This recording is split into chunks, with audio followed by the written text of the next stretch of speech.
No, but we can take it in the summer now.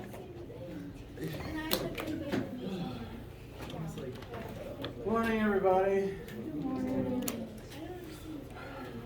How y'all doing? Hope restful weekends were had by all.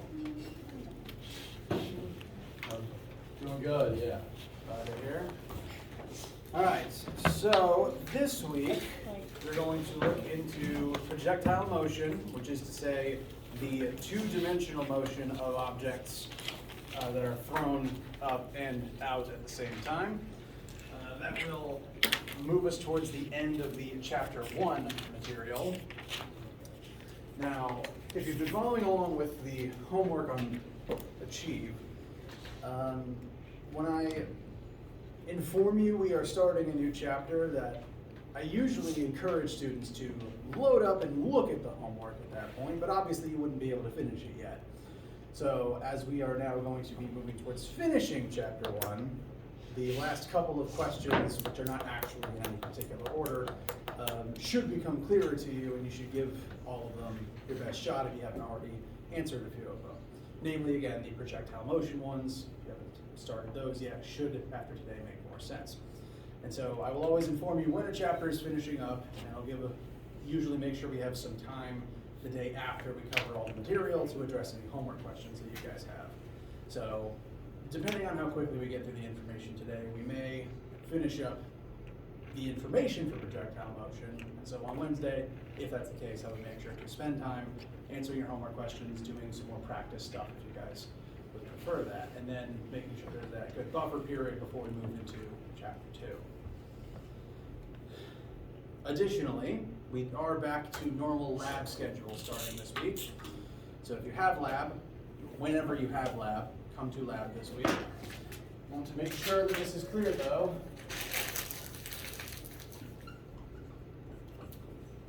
The lab room is actually 119, which is what was on your registration. It is not the room at the very end of the hallway. It is a different room if you're walking down from this room. It's on the left before you reach the end of the hallway. A lot of people went there during the first week because that's what the registration said.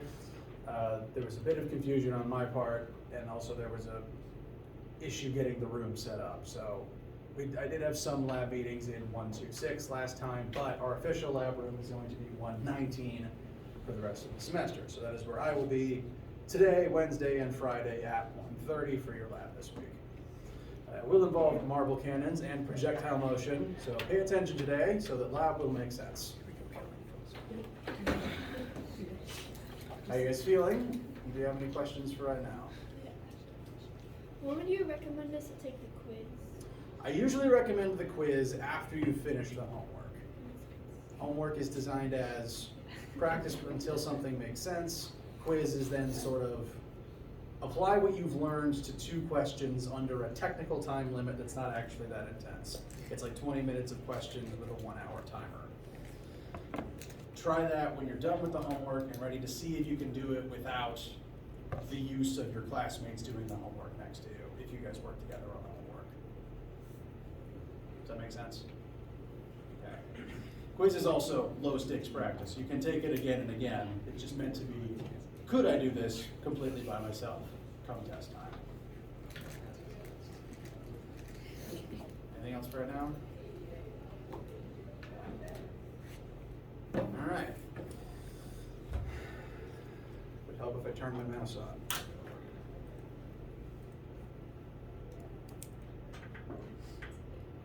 So,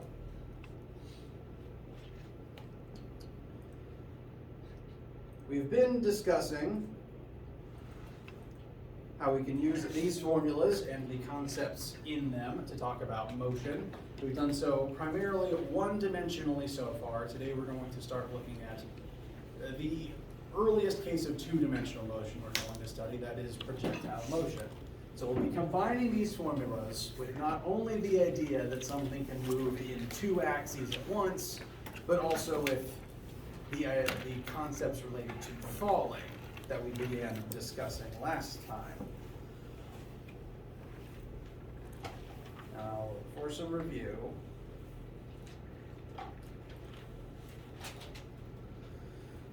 on planet Earth, gravity is a force. Gravity is a force that is exerted on all objects. We will define force a little more clearly later this week and into next week. Main thing for right now is the weight that gravity exerts on every single object is different depending on that object's mass, but that force is interesting in that no matter what the weight of an object is, the acceleration of every object is always the same, barring cases like parachutes and extreme wind resistance. So for this class, all objects accelerate toward, well, not that one, that's styrofoam. Here we go. All objects will accelerate towards the ground at what rate? What is the number? 9.8. Very good. This number is commonly addressed as g, specifically lowercase g. In physics, if a variable or a constant comes up a lot, we tend to give it its own designation. So the acceleration of gravity, which is what this g stands for, on planet Earth is negative 9.8 meters per second squared. All objects on Earth, barring the 0.2% of the time where there's parachutes and wind resistance, will accelerate towards the Earth at that rate, regardless of mass. So different masses have different weights, but they still fall at the same rate. See again the experiment where you drop an egg and a bowling ball at the same time, and they still hit the ground together.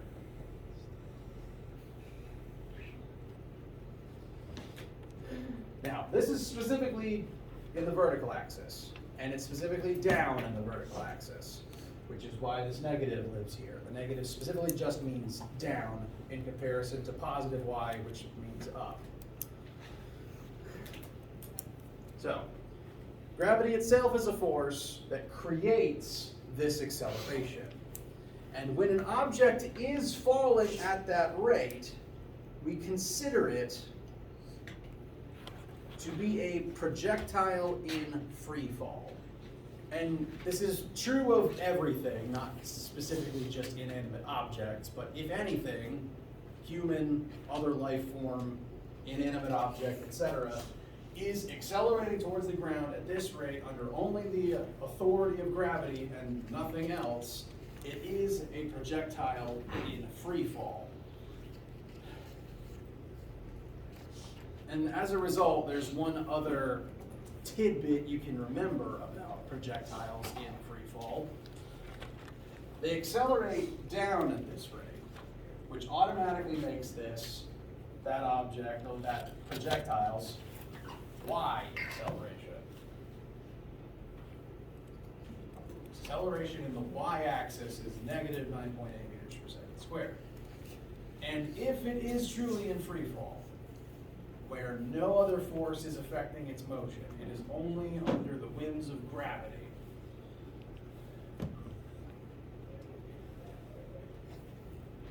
Pardon my throwing. I never make that shot.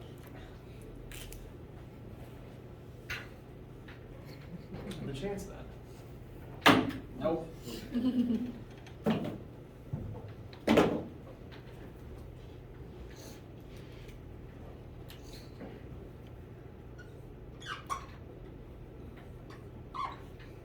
All of my markers are a little bit shaky today. Is this legible?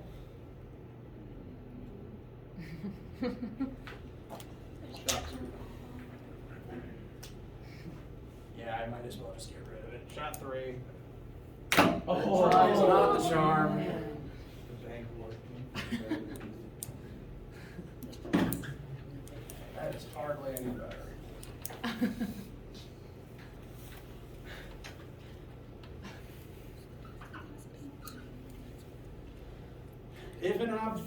If anything is truly in free fall, it counts as a projectile, it's accelerating down at this rate, and it is not accelerating in the x-axis. Gravity only works in the y-axis here on Earth, and if you're sitting on the surface of any planet, really, assuming its core is down, which most planets are, to my knowledge.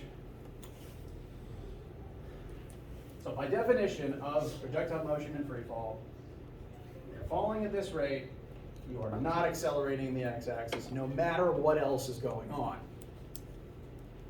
So if you're ever reading a question and it says that an object is in free fall or something counts as a projectile, these are free pieces of information.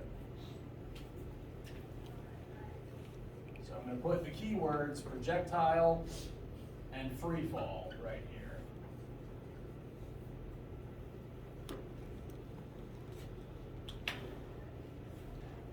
Wait. So what does AY and AX stand for? Good question. This represents acceleration in different axes. Trying different markers randomly to see which one has the most ink. There we go.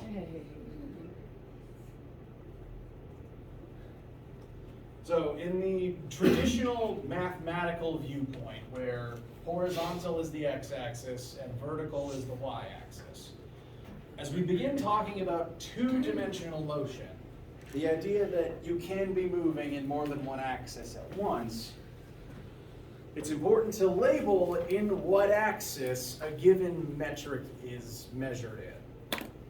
So if you are falling straight down, you are accelerating specifically in the y-axis. Whereas if you were accelerating side to side, that would be in the x-axis, just based on the traditional setup that most mathematicians use, as referenced over there, Gesundheit, whoever that was. So when I write down variables for two-dimensional questions, I'm going to start being very specific whenever possible about which axis that variable is in. Largely because whatever happens in one axis does not directly affect the other axis. Yes? So you're going to use both of them sometimes, or are you going to find just one or just the other or both? Some questions will involve both, but the math that I'm going to show you should show that they don't directly affect one another. Like we're just talking, like you're doing like a two-dimensional object going long distance this way. Yes. So it's going, we're going across, so up, so up the y-axis, but it's also accelerating across the x-axis. That is a good summary. There's one keyword I want to dispute there, and it's that if I throw this marker, it's actually not accelerating left or right. It is moving left or right, it's just not accelerating. But yes, other than that one word, you're correct. Last time, I showed you guys this picture, which is meant to demonstrate the fact that the yellow marble's horizontal motion does not affect its vertical motion. So here, these two objects are both projectiles in free fall. Therefore, these two accelerations are true for both of them in their respective x and y axes. They are both accelerating down at this rate, and they are both not accelerating sideways simultaneously.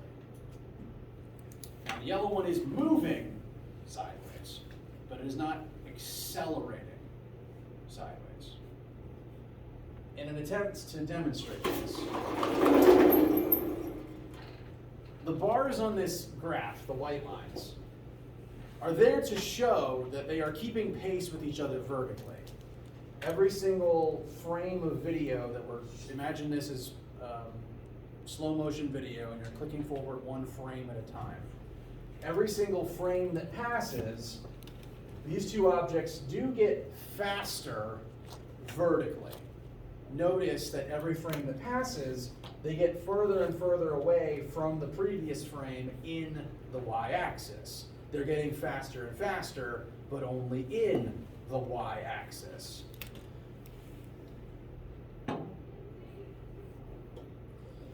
They are not getting any faster in the x-axis, and that can be a little hard to tell for the yellow one because there's no lines vertically. So I'm going to add some. Yellow one starts here, its next frame is here, followed by here, here, here, here, here. These are not very good lines. I am not an artist. Let me start at the other end.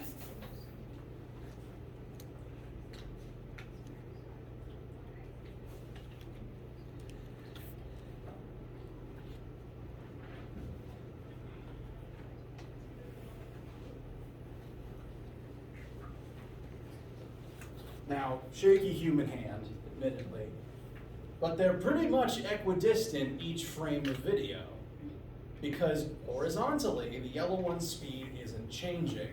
Every frame, it's moving the same distance forward in the same amount of time it takes for one frame to pass. And technically, the red one is doing the same. Its horizontal movement is the same every single frame. Its horizontal velocity is just 0, whereas the yellow one's isn't 0. It's some other constant, unchanging number. So what this is here to try to show is that both of their vertical velocities are changing, but neither of their horizontal ones are. And that is happening, these two things, one changing, one not changing, are happening simultaneously. That's what two-dimensional motion is. These two different axes are just happening at the same time, separately from one another. This is true for all projectiles. How do you feel so far? Inquisitive nodding, I like to see it. I have another picture that I'll show before I start applying this to any sort of math.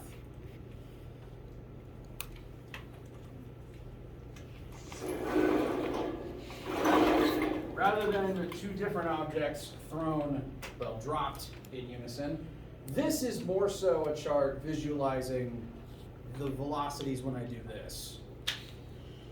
Here we have an object that's being thrown both upwards and to the right simultaneously. And this would be any time anyone pitches anything, really. No wonder I run out of markers.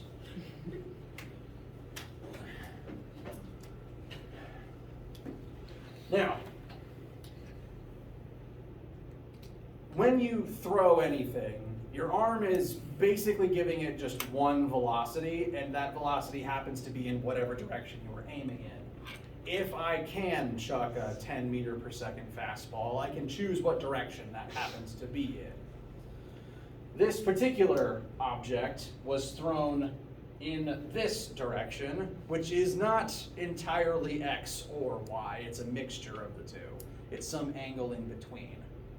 Which means that this object has both an X velocity and a Y velocity when it is first launched. When you launch at an angle, you're giving it both forwards and vertical movement at the same time, rather than just if I only launch sideways or only launch up.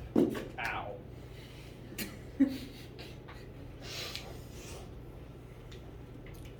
And as this object flies through the air, at every single point, there's this thick red line that represents its instantaneous average total velocity, like if it had a speedometer installed. But there's also these faded lines that show the object's velocity in just the X or Y axis, the XY components of the total vector. Now,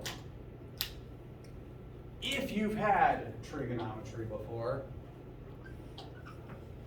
you don't have to have had trig before, I just want to remind you of something if you have. Those separate XY pieces are basically the legs of a right triangle where the total vector is the hypotenuse. This is not required for this level of physics, but if you've done it before, here's a connecting thread.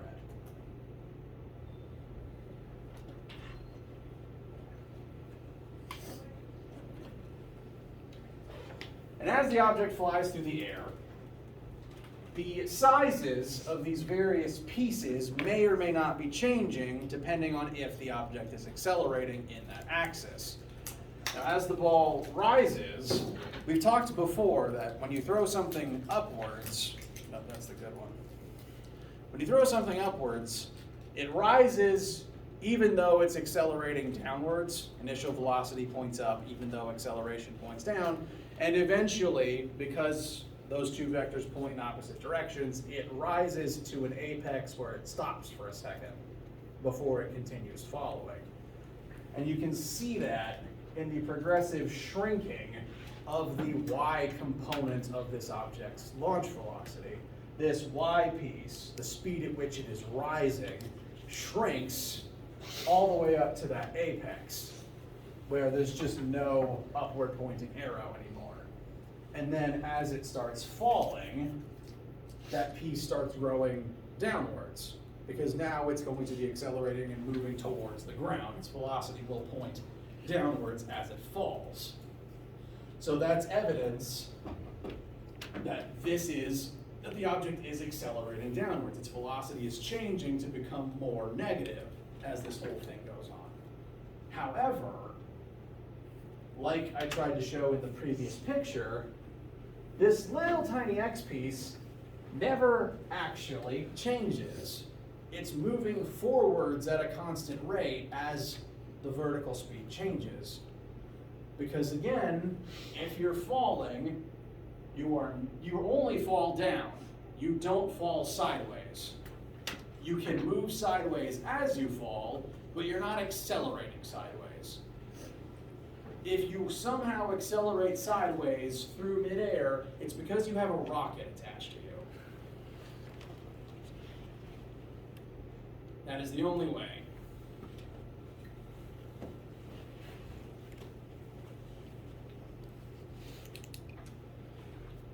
And the next thing we're going to be doing is applying this to math, where I will show you the difference between what's going on in the x, the difference in the calculations of what's going on in the x-axis separately from what's going on in the y-axis. Again, 2D math is not mixing two axes together into one formula. It's doing the math for each axis separately. So it's not exponentially more complicated, it's only twice as complicated.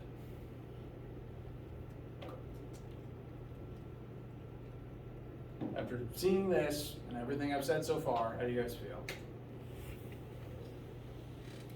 Okay. So, let's get some practice numbers. Oh, that's what we're about to do. Let's get some practice numbers into your notebook. I'm going to go through this and all the logic involved step by step for your practice notes. Projectile motion questions, which this is your first of. This is two-dimensional motion and also projectile motion. Will usually involve some object being launched from some height, and we have to analyze how it moves after being launched. Here we have a generic sports ball being launched off a cliff.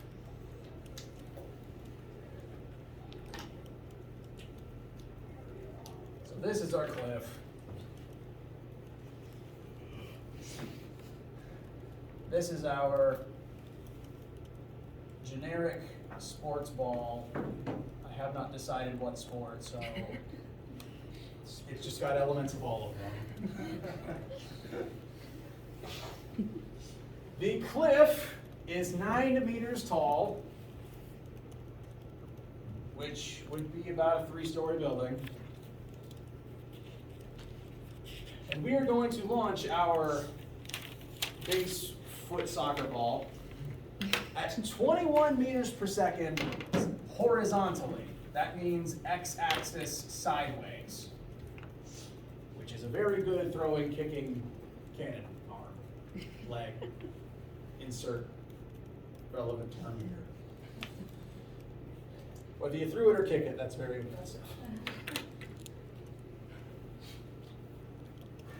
So, we're on a cliff, we are launching the object into the air, at which point it becomes a projectile. As always, I recommend reading through the question, pulling relevant numbers out of the question. It's also quite handy to draw pictures. I give points for drawing pictures on your test, because if I didn't give you one, creating one yourself is an important part of the logic process. It's good to get an image out of your head so that you don't miss things or forget things as you're working through it. Draw pictures. I allot points for pictures drawn as part of solving things on my grading rubric. You get points for literally every single thing you write, even if it's the script to the video. So, read question, draw relevant pictures. Now we're going to list out everything we know and we don't know. Our starting height, so I'm going to put y initial, the starting altitude of this object, going to be 9 meters above the base of, well, the bottom of this cliff. Bottom of the cliff, that's the word. So, our initial y position is 9 meters. We were also told that our initial y velocity, so I'm going to say velocity y initial, because you want to be specific which axis you're labeling, is 20.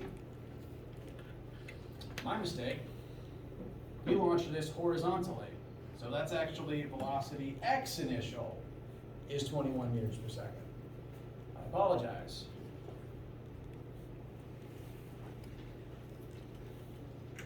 We launched this sideways, horizontally, so that 21 is in the x-axis. I have labeled it thusly. These are the two numbers that the problem outright tells you. But there's a few more things that we can already assume that give us some more information we can work with.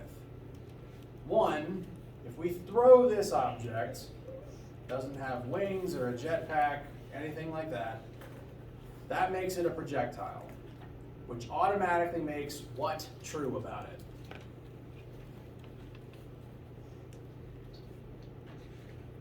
The acceleration of the y-axis is negative 9.8 meters per second squared. Correct. And in addition to that true statement, the acceleration in the x will be 0. These two are freebies as long as the object is a projectile in free fall. If it's thrown, if it says projectile or free fall, free information on Earth.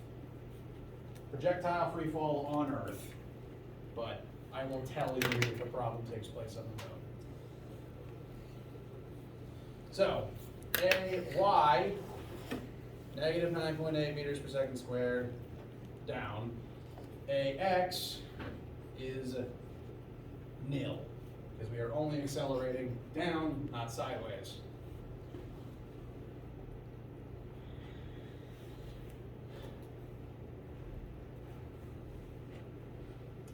So, as we start reading through the questions, we'll go each one at a time. What is the acceleration of the ball in each axis?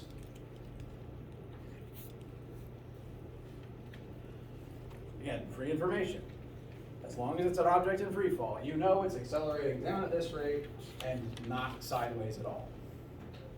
So, it helps to specifically write that out and even to refer to this is a rough order of operations for projectile motion questions. So, we've already determined the acceleration in each axis before we've done anything else. The next question is, how much time will pass before the ball hits the ground? So we've been asked for t. I will specify delta t.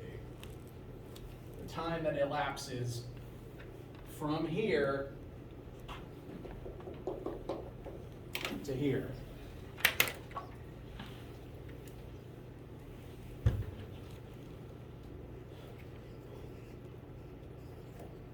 So, these are the 4 things that we've determined we know for a fact so far. This is the thing that we want. This would be our cue to look at our formula sheet and see what formulas might be useful to us that have t in it and utilize the other pieces of information we have. So, I'll scroll back to them. We want to find t.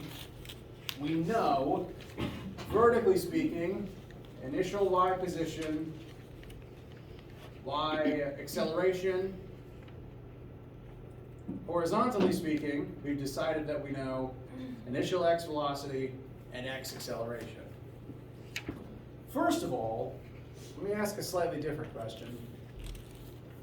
In terms of calculating the time spent in the air, the hang time, which of the two axes do you think is going to be most useful, x or y? Y.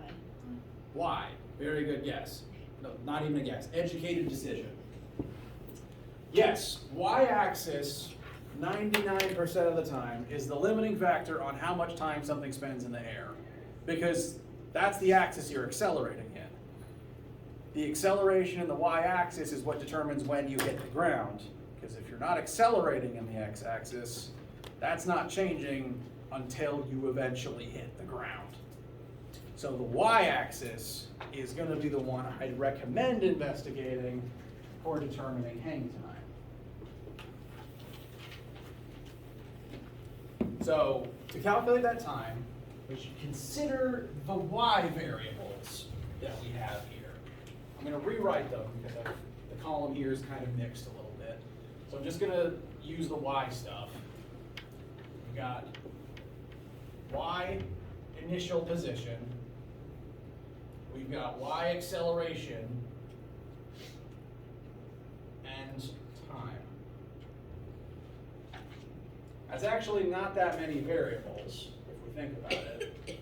So I'm going to teach you a few more assumptions you can make. One, where's the ball landing? Not a trick, I promise. Y equals 0. Y equals 0. Ball starts at y equals 9. The ball ends at y equals 0. So we also know its ending point in the y-axis specifically.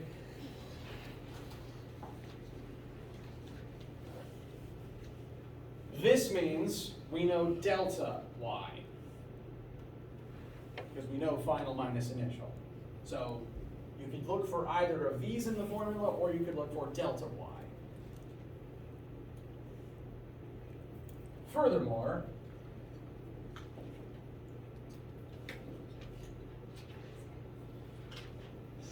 we determined the object is being launched in the x-axis. All of this initial 21 meters per second is just going sideways, which means none of it is vertical. What then would be the ball's initial vertical velocity? 0. If you launch something only sideways, as far as gravity and the vertical axis are concerned, that is identical to dropping it.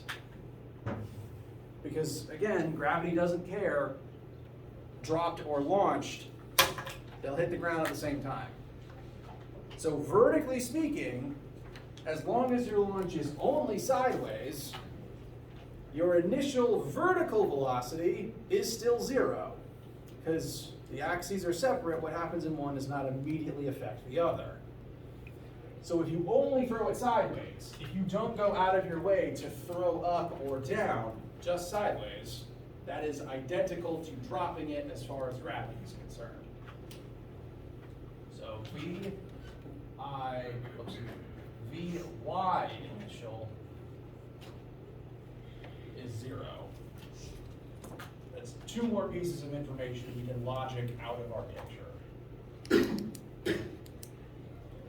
So now we have 4 y-axis variables, and we want time.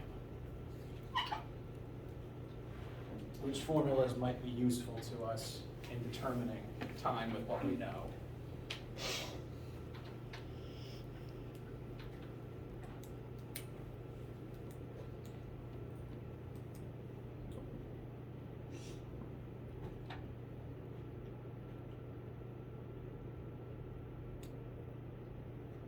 Probably 4. 4 is a good thought, because we're accelerating in the vertical axis, so we do want to know a about how we are accelerating and moving at the same time. You're moving a distance down as you accelerate. We know our vertical acceleration, we know our vertical displacement, because we go from 9 and end at 0. We know our initial vertical velocity, but we don't actually know our ending vertical velocity yet. We could figure that out, but we don't have that information yet. We don't know the speed at which it hits the ground in the vertical axis. So 4 is a good one, but it's one, we're missing a piece of information, and it also doesn't have t in it, so it doesn't tell us the thing we're trying to calculate yet. So useful, but not what we want right this moment. We need something that has t in it, and preferably that doesn't have vf in it. So I would draw your attention to number 3, which again, very similar formula. They both cover displacing and accelerating at the same time. If one of them doesn't work, you then turn your attention to the other. This one says, and this can be delta y instead of delta x, displacement equals initial velocity times time plus 1/2 times a times t squared. We know displacement, initial velocity, and acceleration in the vertical axis, which leaves time as the only thing left to solve, which is exactly what we want right now. So I'm going to rewrite that one over here in terms strictly of the y-axis. So I'm going to add little y's next to everything to make sure we don't plug in x's by mistake. Delta y equals velocity y initial times time plus 1/2 times y acceleration times t squared. The idea of keeping your axes separate, it helps to add all these y's to the vectors to make sure you don't plug an x in by mistake. So it's just formula 3, but every vector present, displacement, velocity, and acceleration, I'm specifying we only want the y-axis information. You can't blend the two, because one does not immediately affect the other. And all of this stuff, this little quadrant of info, is all the y-axis information we know. So this is what we can plug in to our y-axis function here to solve for time. So delta y, that is our change in position from start to finish. Delta anything is final minus initial. And we end at 0, whereas we start at 9. So ultimately that means the ball's vertical displacement will be -9, because it ends beneath where it begins. It displaces downwards.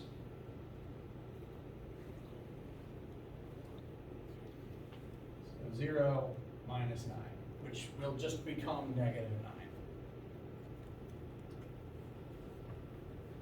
So the negative displacement specifically means down. It is under where it started. Again, negatives just mean negative direction. They don't mean backwards or they don't mean like you're somehow going backwards in time or something.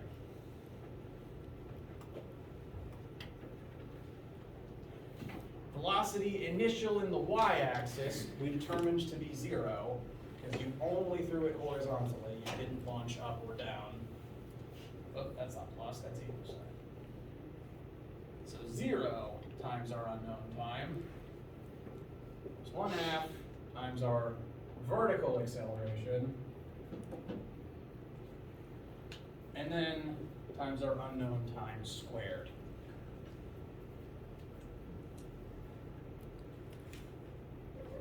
T is the only thing we don't know, so we are safe to try finding it. And an unfortunate side effect of this formula is if you're solving for time, you do sometimes have to do a quadratic, because one t is just t and another t is squared.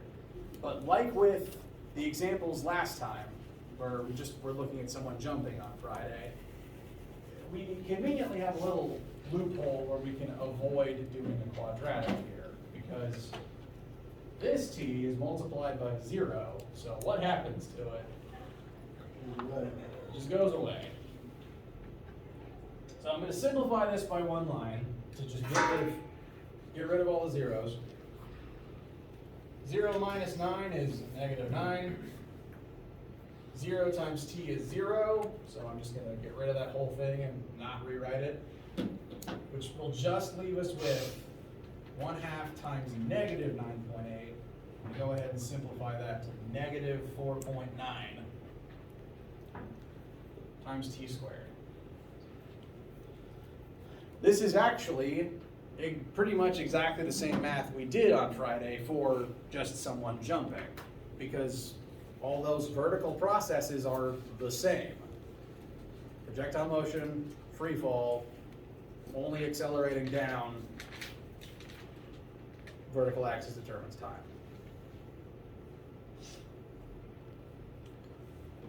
So again, same math as the jumping basketball player we did before. To get to t, divide both sides by negative 4.9. That's going to give us negative 9 over negative 4.9. So those negatives will conveniently cancel out.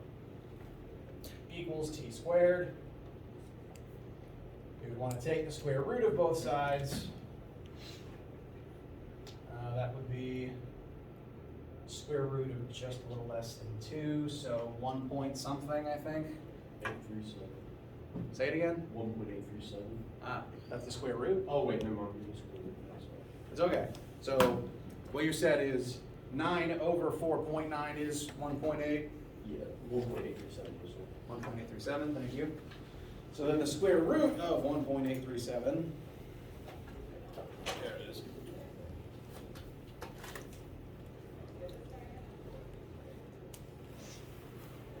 Does anyone disagree with 1.36?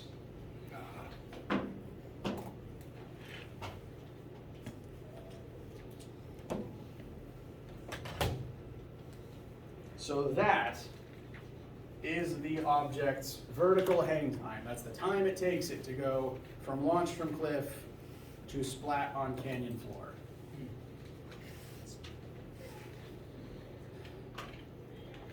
Any questions, concerns finding that number?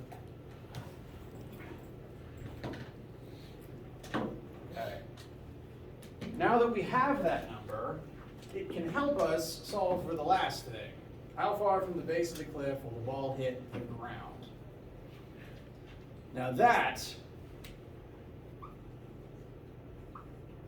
would be delta x.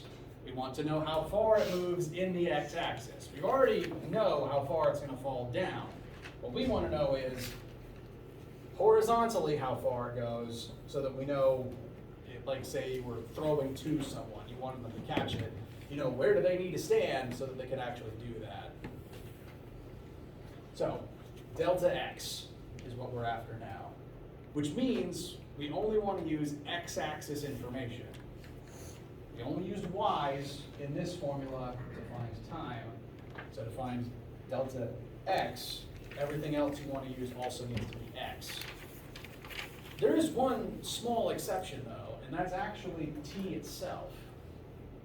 Because time isn't a vector, it doesn't care about axis. Because you can't have 10 seconds up or 10 seconds east. Time is directionless. And you can maybe argue forwards or backwards, but that's still not, you know, x, y, z coordinates. So that time we found can be used in x-axis math, which is why I had us find it in this order. And we are about out of time. I'll quickly show you what happens next, and we'll review it next time and in lab. I'm actually going to recommend the same formula, but using only x's instead.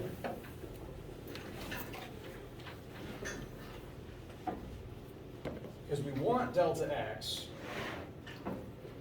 and we know the initial x velocity, the speed it's thrown sideways at the top of the cliff, which won't change because you're not accelerating horizontally. So we'll plug in 21 for vxi.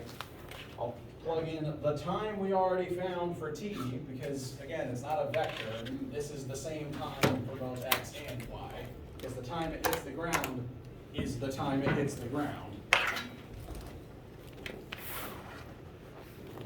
And then the last part, 1/2 times, well, what's our x acceleration if we're falling? 0. So this whole last part just kind of vanishes because of that 1, 0, which just leaves us with 21 times the time that we found. Constant velocity sideways means every second it moves forward the same interval or distance. And so the answer would be about 30, maybe? I should actually. 21 times answer. Thank you.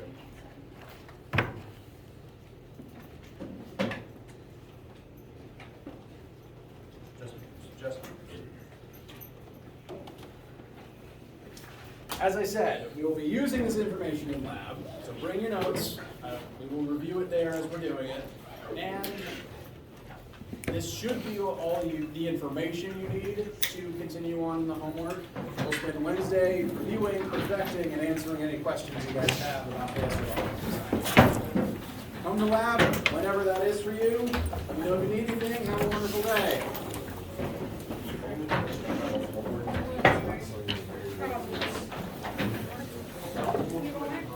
Can you give me an example of what you're talking about?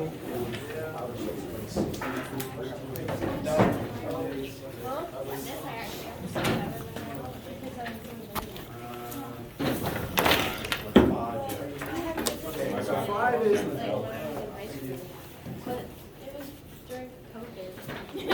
6. So like, it was after COVID, we went back, then we did that. There's others. We had, Quickly. This is, number 9 is driving. we got, I'll figure it out. I should be all right. Okay. I most of the rest of it. yeah. Once you remember an exact It was number, like Yeah. right email me or after, we'll like, cover it in class on spring Wednesday. break. Wow. Like right after spring break. Okay, so I know you just emailed me back just this morning. Yeah, I'm sorry for the late response. No, you're fine. Take your time. Obviously. So,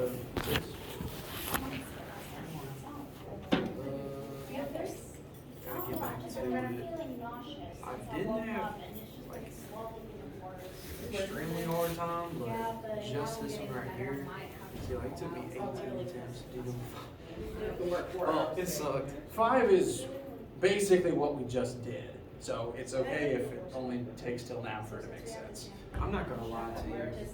I used to figure out the formula to use.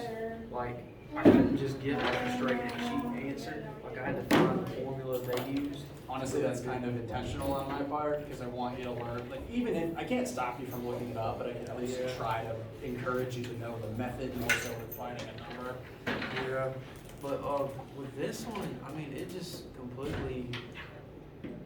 I just was confused. I really don't know what to do. All right, so it's actually going to still use the first part, time taken. Yeah. We'll use this same formula.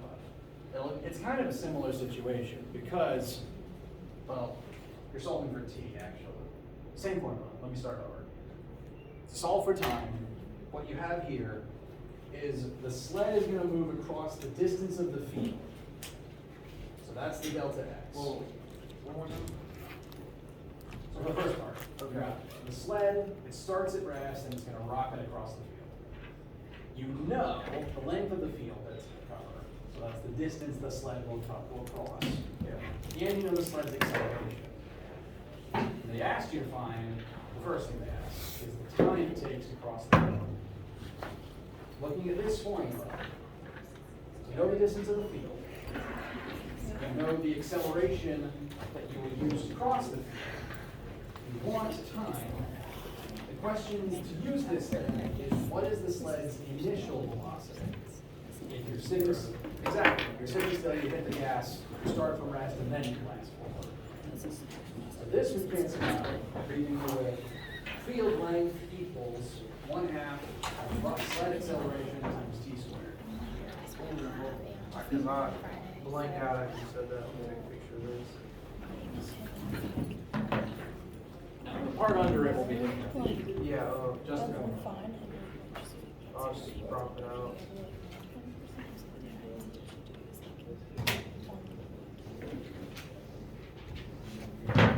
Pardon me.